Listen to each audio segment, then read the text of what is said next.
Alright, I'm here to talk about my week 5 research Babble and kind of like have an update on what I was doing. I actually had a really good week. I had 5 sources this week, which was less than last week, but it was still a little bit a lot because we only the 4-day week, but it ended up being fine.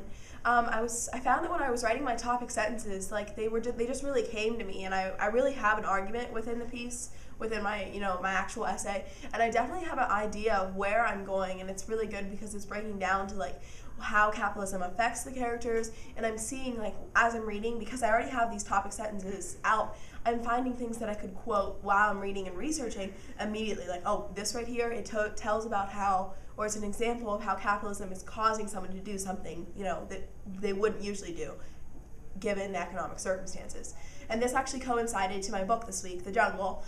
Within the book, the main character was dealing with a lot of problems dealing with the socioeconomic status of himself, and he actually turned to crime this week. And it was the first time that I realized that, because he was poor, because he had no food and he didn't have a home, he was willing to turn to crime. And this correlates not only to our real world today and why incarceration rates and why crime rates are so high within our bad economy, but it also makes sense that, like, whenever there's a bad economy, whenever someone's suffering from the capitalism and the capitalism of the state, they're turning to crime because it's an easier outlet. And this definitely supports my one topic sentence that says that, that capitalism causes characters to act in a way that they wouldn't normally act.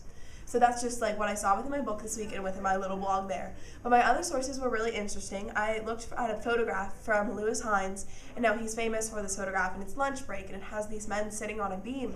And what they're doing is they're eating lunch, and some of them don't even have lunch. But worse, they're like several stories up in the air, and they don't have a harness on or a hard hat, and these are the workers of the time. And it really showed to me that, at this time period, the companies did not care about their workers. There was no federal government regulations, and it showed that, like, capitalism and the want for profit ultimately caused them to allow their workers to be in this circumstance.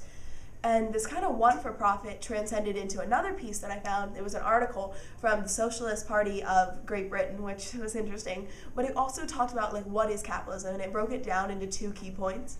Now, I know what capitalism is, so at first I thought it'd be kind of juvenile to even read this, but I really didn't. When I think of capitalism, I have my own definition, but this lady described capitalism as, the profit motive and the class division, which are 2 things that I'm seeing and I can use within my topic sentence.